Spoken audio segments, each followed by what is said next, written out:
Now back to Hanging with Hennig on 97.3 ESPN FM. Boy, that escalated quickly. And on the 97.3 ESPN mobile app, powered by First Bank of Sea Isle City. I mean, that really got out of hand fast. Streaming live on YouTube, Instagram, and the X platform. Josh Hennig back here streaming live in the Dr. Squatch virtual studios on X and YouTube at Josh Hennig on 97.3 ESPN FM, the 97.3 ESPN mobile app. We'll get back to your texts in just a bit. Keep them coming in at 609-403-0973. But as promised, he is one of the rising stars in the boxing scene, winner of 10 straight fights. He is the National Boxing Association America's champion of the junior welterweight. He is Philadelphia's super lightweight. Daiyann Butt joining us here on 97.3 ESPN. My man, welcome in. How you doing today? What's up, man? Thank you for having me. I really appreciate it. I appreciate you jumping on. So before we get to anything else, I got to know from you because, you know, I think one of the things people don't understand always about boxers or fighters in general, right? As someone who's covered the sports as long as I have, is you guys typically don't have to do this, right? You know, you could be doing something else. I know that you are, I believe it's a technology risk consultant, right? So yeah, you don't have to be going out there, but you choose because you love the sport, right? So talk about what is it about boxing that says, hey, I could do this other job, but the boxing is where my heart is.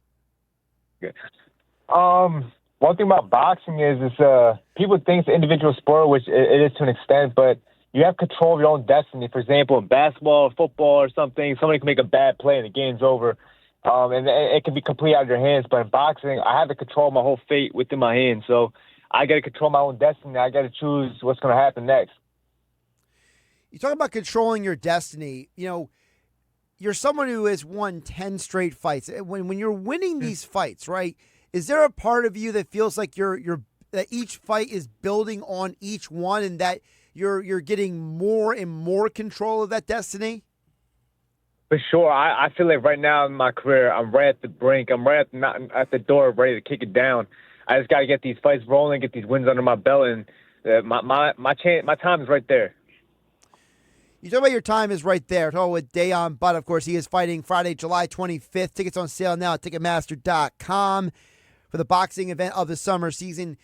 Your opportunity is right there. When you are on a card like this, where you have a WBC belt being fought that night, when you're on a card with all these other local fighters like yourself, you know, 2 guys from Philadelphia, 3 guys from New Jersey, is there a part of you that looks around and be like, yo, this is what the hard work is all about? For sure. I'm glad to be able to share the car with some amazing talent from the area. And it's humbly and honoring, you know. So I'm excited to put on a show and showcase my talent. And it'll be on TV on the Zone. So the world gets to see who I really am. Talk about who you really are. So, I mentioned before, you are a Temple University alumni. You know, this is South Jersey. There's a lot of Temple people in this area. I got a couple people texting me earlier, Temple tough on my text already. So, talk about your experience at Temple and, how that may have, prepared you for what you're doing now.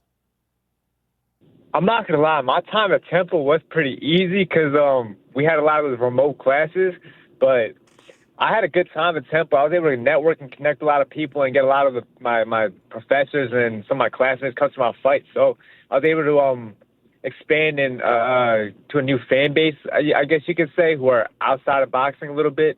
And then be able to balance like schoolwork and boxing and training and whatnot. That takes a lot of discipline to do. So you got exams coming up and fighting coming up. I remember I fought twice. It happened to me. I fought 1 week my exam week, and then I had another fight the week I graduated too. So it was pretty cool to see how both sides of the world are disciplined. You know, that balance is important because you're basically developing those habits early on, right? You're developing the habits that now that you are where you are. 10 straight wins. You say you're knocking on that door. Now it's not about developing the habits. Now it's expanding on the habits, right? Sure. 100%. You got to you gotta stick with something and work on it, and just keep building. It's a foundation. You gotta keep building on the blocks. What is one of the biggest things for you that boxing has taught you in terms of whether it could be a life lesson, whether it's a professional, business etiquette?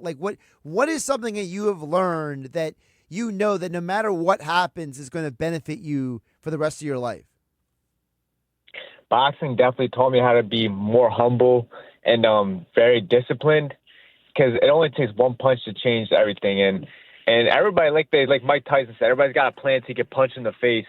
So it definitely taught me how to be humble and respect the little things and just appreciate life a little bit more, because when you get knocked down, you got to get back up. And boxing definitely teaches you that, how to get back up no matter how many times you get knocked down. Now, for the average audience listening out there, we got Daiyann Butt fighting on July 25th, Tropicana Atlantic City Showroom. I mean, when I'm reading off your resume, right, it's, junior welterweight, super lightweight. For the average person, they have no idea what any of these things mean. So let's simplify it for the audience, right? What is the weight that you are most comfortable fighting at right now? Junior welterweight. So that just means a weight class underneath welterweight, which is 147. So I fight at 140. And I'm going to have to move up to welterweight eventually, because I'm pretty big for my weight class already.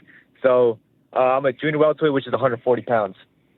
Okay, so let's describe it, because you just said, hey, I'm big for my weight class. So, explain to the audience, are you talking about, that the 140 is a tough weight cut for you? Are you talking about, hey, I was 140 for a while, and now I'm growing, my body is developing, and I'm becoming a bigger fighter? What are we talking about here?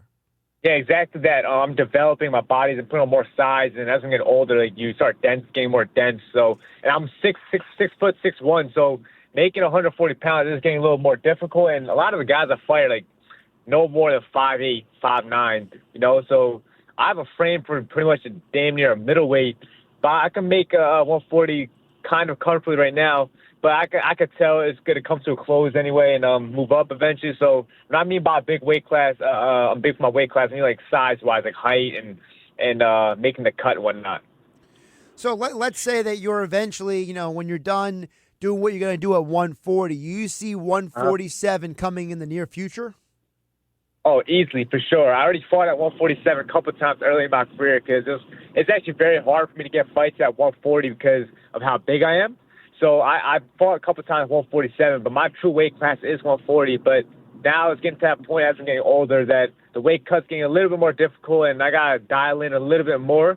So I could see myself going to 147 very, very soon.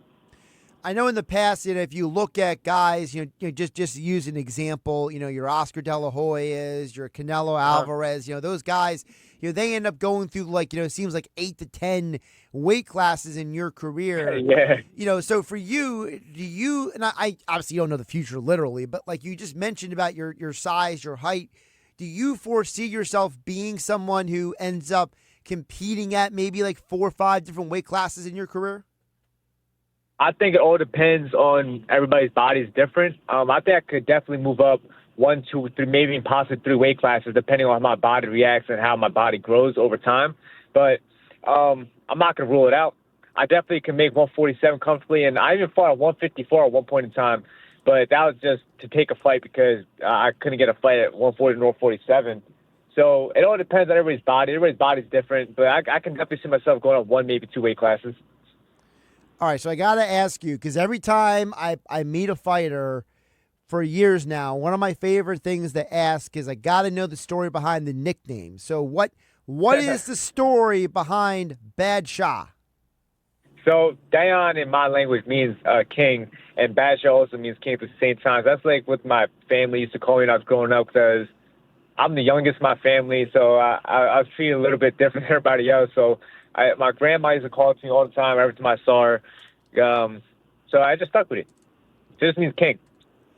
So you just mentioned, what it means in that language. What is your background? Tell the folks. I'm from Pakistan, so it's bachelor is an Urdu word. So yeah, I'm from Pakistan.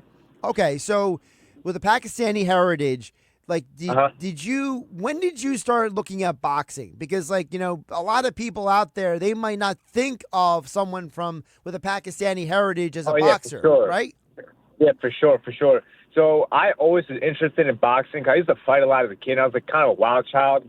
And I didn't actually start boxing until like 16, 17. I started pretty late. But my last name is Butt, and I'm from Pakistan. So I was always stuck out like a sore thumb. I had like a target on my back. So everywhere I used to go, people used to try to mess with me. And I don't handle disrespect. So I just had to end it in a certain way. So I just got into a lot of fights. And I eventually was like, no, let me just go to a boxing gym. I'd rather not just fight people for fun, And then I just stuck. I got goaded, and I just stuck. I went to national champions, went to Olympic trials, and all that. And I just found my calling. I just felt what's the word I'm looking for? I just felt at home. There's beauty in violence, if that makes sense. And I just felt comfortable in the boxing ring, in the boxing gym. I just feel like the most the only time I really am myself is when I'm in a boxing gym. So, with that being said, okay, because I'm curious about this because I like to get to know people a little bit. All right, so like if you were to ask me like to name someone who is a Pakistani American, right? I got to be honest. The first person I would name is Miss Marvel, Kamala Khan from Marvel Comics. Like I can't really I'm a geek, so I am what I am. Yeah. But it's like, what is something that like people don't know about Pakistani Americans that like you would love to share with people? They are the most hardworking people you ever come across, both genuine, warm, and like they just want everybody to feel comfortable. And if you meet any Pakistani person, I guarantee the first thing they're gonna do is offer you food and drinks, and hey, you can come to my house and eat. Let me cook you some dinner. They're the most nicest people you'll meet on this planet. And you basically just described the Miss Marvel family. Okay, got it. So yeah, pretty much. The depiction is very accurate. Then is what I just found out. Okay, got it. Did you ever watch that show? Yeah, for sure. I like Marvel. I get confused between Marvel and like DC, but I like Marvel. All right, that's fine. Well, if you ever get confused, let me know. I'm fluent in both. Okay. Okay, for sure. So very cool. All right, so Daiyann Butt, Friday, July 25th. When people come to Tropicana Atlantic City showroom to see you fight, what are they going to see? Showstopper, 100%. I'm here to steal a show and put on a performance and just do my thing. At the end of the day, I'm gonna do my thing and do what I know what I do best, and just put on a performance and just try to bring new fans to me and just get people to know who I really am. Love it. Well, Daiyaan, I appreciate you jumping on the phone today. I enjoyed the conversation. We look forward to seeing you fight Friday, July 25th, Tropicana Atlantic City showroom. Before you get out of here, plug the social media. You can find me on all social media at Real Daiyann B. It's Real, my first name, and the letter B. And just tune in July 25th. We're putting on a great performance. Absolutely. Daiyaan, I appreciate you jumping on. Good luck on Friday, July 25th. We look forward to seeing you fight. Thank you, man. I really appreciate it.